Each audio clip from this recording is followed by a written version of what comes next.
ਨਵੀਂ ਵੀਡੀਓ ਦੇ ਵਿੱਚ ਅੱਜ ਆਪਾਂ ਗੱਲ ਕਰਨ ਜਾ ਰਹੇ ਹਾਂ ਹਿਚਕੀ ਬਾਰੇ।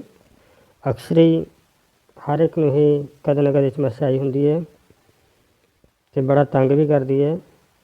ਜਿਹੜਾ ਹਿਚਕੀ ਆਉਣ ਦਾ ਕਾਰਨ ਹੈ ਉਹ ਆਪਣੇ ਡਾਇਫਰਾਮ ਦੇ ਮਸਲ ਦੇ ਵਿੱਚ ਇਨਵੋਲੰਟਰੀ ਕੰਟਰੈਕਸ਼ਨ ਹੋਣ ਕਾਰਨ ਹੁੰਦੀ ਹੈ, ਮੀਨਜ਼ ਅਨਨੈਸੈਸਰੀ ਸੁੰਗੜਨ ਕਾਰਨ, ਜਿਹਦੇ ਕਾਰਨ ਆਪਣੀ ਜਿਹੜੀ ਵੋਕਲ ਕਾਰਡ ਆ ਵਾਰ-ਵਾਰ ਬੰਦ ਹੋਣ ਲੱਗਦੀ ਹੈ।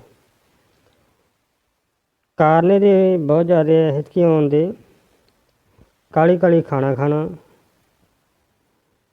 ਜਾਂ ਓਵਰ ਈਟਿੰਗ ਕਰਨੀ ਜਾਂ ਕਾਰਬੋਨੇਟਡ ਲਿਕੁਇਡ ਵਗੈਰਾ ਲੈਣੇ, ਜਿਵੇਂ ਆਪਾਂ ਸੋਡਾ, ਸੌਫਟ ਡਰਿੰਕਸ ਵਗੈਰਾ, ਜਾਂ ਜ਼ਿਆਦਾ ਡਰਿੰਕਿੰਗ ਕਰਨੀ, ਸਟਰੈਸ ਔਰ ਐਕਸਾਈਟਮੈਂਟ ਵੀ ਇਹਦਾ ਇੱਕ ਕਾਰਨ ਹੈ। ਪੇਟ ਦੇ ਵਿੱਚ ਜਿਹੜੀ ਗੈਸ ਬਲੋਟਿੰਗ ਹੋਣੀ, ਗੈਸ ਬਣਨੀ, ਉਸ ਤੋਂ ਬਾਅਦ ਬਲੋਟਿੰਗ ਹੋਣੀ, ਇਹ ਵੀ ਇੱਕ ਕਾਰਨ ਹੈ। ਕਾਰਨਾਂ ਦੇ ਨਾਲੋਂ ਚਲੋ ਇਹਦਾ ਆਪਾਂ ਅੱਜ ਇਲਾਜ ਦੱਸਦੇ ਹਾਂ। ਸੌਖਾ ਜਿਹਾ ਇਲਾਜ ਇਹਦਾ, ਬੜਾ ਕਾਫੀ ਤਰੀਕੇ ਦੇ, ਤੁਸੀਂ ਸੁਣਿਓ, ਕੋਈ ਪਤਾ ਨਹੀਂ ਕਦੋਂ ਕਿਹੜਾ ਤਰੀਕਾ ਕੰਮ ਕਰ ਜੇ। ਪਹਿਲਾ ਤਾਂ ਇਹਦਾ ਤਰੀਕਾ ਇਹ ਹੈਗਾ ਵੀ ਲੰਬਾ ਸਾਹ ਲਓ। ਉਸ ਤੋਂ ਬਾਅਦ ਤੁਸੀਂ ਸਾਹ ਨੂੰ ਆਪਣੇ ਨੂੰ ਰੋਕ ਲਓ, ਜਿਵੇਂ ਆਪਾਂ ਨੱਕ ਬੰਦ ਕਰਕੇ ਸਾਹ ਰੋਕ ਲੈਂਦੇ ਅੰਦਰ। ਤੁਸੀਂ ਉਹਨੂੰ 15 ਸੈਕਿੰਡ ਤੋਂ ਲੈ ਕੇ 40 ਸੈਕਿੰਡ ਤੱਕ ਆਪਣਾ ਸਾਹ ਜਿਹੜਾ ਉਹ ਰੋਕਣਾ ਹੈ। ਦੂਸਰਾ ਇਹਦਾ ਤਰੀਕਾ ਹੈਗਾ ਹਟਾਉਣ ਦਾ, ਇਹਨੂੰ ਹਿਚਕੀ ਨੂੰ ਨਿੰਬੂ ਅਤੇ ਸ਼ਹਿਦ ਮਿਲਾ ਕੇ ਉਹਨੂੰ ਚੱਟੋ। ਤੀਸਰਾ ਇਹਦਾ ਨੁਕਤਾ ਹੈ ਕਾਲੀ ਮਿਰਚ ਅਤੇ ਮਿਸ਼ਰੀ, ਇਹਨਾਂ ਨੂੰ ਦੋਨਾਂ ਨੂੰ ਤੁਸੀਂ ਮੂੰਹ ਦੇ ਵਿੱਚ ਰੱਖ ਕੇ ਚੂਸੀ ਜਾਓ। ਅਗਲਾ ਇਹਦਾ ਹੈਗਾ ਖੰਡ ਜਾਂ ਚੀਨੀ, ਸ਼ੂਗਰ ਕਹਿ ਦਿੰਦੇ ਜਿਹਨੂੰ ਆਪਾਂ। 1 ਚਮਚ ਵਿੱਚ ਉਹਦੇ 1 ਚੁਟਕੀ ਸੇਂਦਾ ਨਮਕ ਪਾ ਕੇ ਤੁਸੀਂ ਇਹਨੂੰ ਮੂੰਹ ਦੇ ਵਿੱਚ ਰੱਖ ਕੇ ਚੂਸੀ ਜਾਓ। ਇਹਦੇ ਨਾਲ ਵੀ ਹਿਚਕੀ ਹਟ ਜਾਂਦੀ ਹੈ। ਅਗਲਾ ਤਰੀਕਾ ਹੈ ਚਾਕਲੇਟ ਪਾਊਡਰ, 1 ਚਮਚ ਆਪਣੇ ਮੂੰਹ ਦੇ ਵਿੱਚ ਪਾਓ, ਇਹਨੂੰ ਤੁਸੀਂ ਆਰਾਮ ਦੇ ਨਾਲ ਲੰਘਾਓ, ਇਹਦੇ ਨਾਲ ਵੀ ਹਿਚਕੀ ਹਟ ਜਾਂਦੀ ਹੈ। ਅਗਲਾ ਹੈ ਨਮਕ ਪਾਣੀ ਦਾ ਪ੍ਰਯੋਗ ਕਰੋ। ਪਾਣੀ ਦੇ ਵਿੱਚ ਨਮਕ ਘੋਲ ਕੇ ਤੁਸੀਂ ਉਸਨੂੰ ਸਿਪ ਕਰਕੇ ਪੀਓ।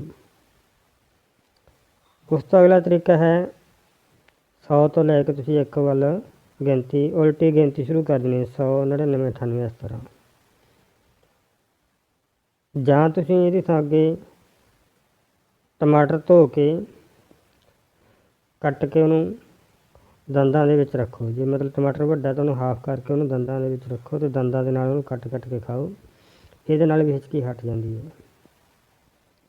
ਜਾਂ ਤੁਸੀਂ ਪੀਨਟ ਬਟਰ ਲੈ ਲਓ, ਉਹਨੂੰ ਤੁਸੀਂ ਮੂੰਹ ਦੇ ਵਿੱਚ ਰੱਖੋ ਅਤੇ ਆਰਾਮ ਦੇ ਨਾਲ ਉਹਨੂੰ ਤੁਸੀਂ ਮੂੰਹ ਦੇ ਰਾਹੀਂ ਪੇਟ ਦੇ ਵਿੱਚ ਜਾਣ ਦਿਓ।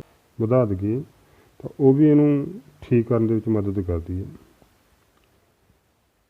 ਹਿਚਕੀ ਲੱਗਣ ਦੇ ਕਾਰਨ ਤਾਂ ਆਪਾਂ ਪਹਿਲਾਂ ਜ਼ਿਕਰ ਕਰ ਚੁੱਕੇ ਹਾਂ। ਸਾਈਡ ਨੂੰ ਵਧਾ ਦੇਈਏ ਤਾਂ ਉਹਦੇ ਨਾਲ ਵੀ ਹਿਚਕੀ ਤੁਰੰਤ ਰੁਕ ਜਾਂਦੀ। ਉਹਦੇ ਲਈ ਕਰਨਾ ਕਿ ਆਪਾਂ ਇੱਕ ਪੇਪਰ ਬੈਗ ਲੈ ਕੇ ਉਹਦੇ ਵਿੱਚ ਮੂੰਹ ਪਾ ਕੇ ਆਪਾਂ ਨੂੰ ਸਾਹ ਨੂੰ ਬਾਹਰ ਕੱਢਣਾ। ਉਹੀ ਸਾਹ ਆਪਾਂ ਦੁਬਾਰਾ ਫਿਰ ਅੰਦਰ ਖਿੱਚਣਾ।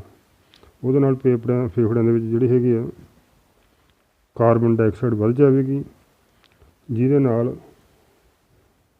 ਜਿਹੜੀ ਹੈਗੀ ਆ ਦਿਮਾਗ ਵੱਲੋਂ ਸਿਗਨਲ ਆਵੇਗਾ ਅਤੇ ਜਿਹੜੀ ਹੈਗੀ ਕਾਰਬਨ ਡਾਈਆਕਸਾਈਡ ਵੱਧ ਬਣੀ ਫੇਫੜਿਆਂ ਦੇ ਵਿੱਚ, ਉਹਨੂੰ ਬਾਹਰ ਕੱਢਣ ਦੇ ਵਿੱਚ ਜਿਹੜਾ ਹੈਗਾ ਡਾਇਫਰਾਮ ਕੰਮ ਕਰੇਗਾ।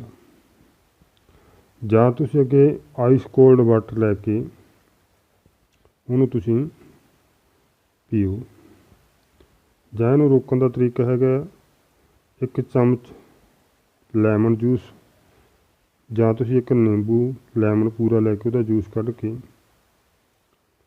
ਜਲਦੀ ਉਹਨੂੰ ਪੀਓ। ਪਾਣੀ ਦੇ ਵਿੱਚ ਮਿਲਾ ਕੇ ਜਾਂ ਇਕੱਲਾ ਵੀ ਮਿਲਾ ਲਓ, ਉਹਨੂੰ ਤੁਸੀਂ ਗਲਾਸ ਦੇ ਵਿੱਚ ਪਾ ਕੇ 1 ਨਿੰਬੂ ਦਾ ਜੂਸ ਕੱਢ ਕੇ ਉਹਨੂੰ ਤੁਸੀਂ ਜਲਦੀ ਪੀਓ। ਅਗਲਾ ਤਰੀਕਾ ਦਾ ਹੈਗਾ ਪੂਰਾ ਮੂੰਹ ਖੋਲ੍ਹ ਕੇ ਸਾਹ ਜਿਹੜਾ ਤੁਸੀਂ ਲਿਆ ਹੋਊਗਾ ਉਹਨੂੰ ਬਾਹਰ ਕੱਢੋ। 2-3 ਵਾਰੀ ਇਸੇ ਤਰ੍ਹਾਂ ਕਰੋ ਵੀ ਸਾਹ ਨੂੰ ਅੰਦਰ ਭਰੋ ਅਤੇ ਫਿਰ ਉਹਨੂੰ ਵਾਰ-ਵਾਰ ਬਾਹਰ ਕੱਢੋ। ਅਗਲਾ ਜਿਹੜਾ ਤਰੀਕਾ ਹੈਗਾ ਚੀਨੀ, ਖੰਡ, ਬਰਫ਼ ਜਾਂ ਬਰੈਡ, ਤਿੰਨਾਂ ਦੇ ਵਿੱਚ ਕੋਈ ਵੀ ਚੀਜ਼ ਲੈ ਕੇ ਉਹਦੇ ਟੁਕੜੇ ਚਬਾ ਕੇ ਖਾਓ। ਇਹਦੇ ਨਾਲ ਵੀ ਹਿਚਕੀ ਜਿਹੜੀ ਤੁਰੰਤ ਰੁਕ ਜਾਂਦੀ ਹੈ। ਇੱਕ ਤਰੀਕੇ ਦਾ ਹੋਰ ਹੈ, ਹਿਚਕੀ ਲਈ ਸੁਪਾਰੀ ਦੀ ਲੱਕੜ ਲੈ ਕੇ ਉਹਦਾ ਟੁਕੜਾ ਤਵੇ 'ਤੇ ਛੱਡ ਕੇ ਉਹਦਾ ਧੂੰਆਂ ਜਿਹੜਾ ਤੁਸੀਂ ਅੰਦਰ ਖਿੱਚੋ, ਧੂੰਆਂ ਅੰਦਰ ਜਾਂਦੇ ਸਾਰੀ ਜਿਹੜੀ ਹਿਚਕੀ ਰੁਕ ਜੂਗੀ।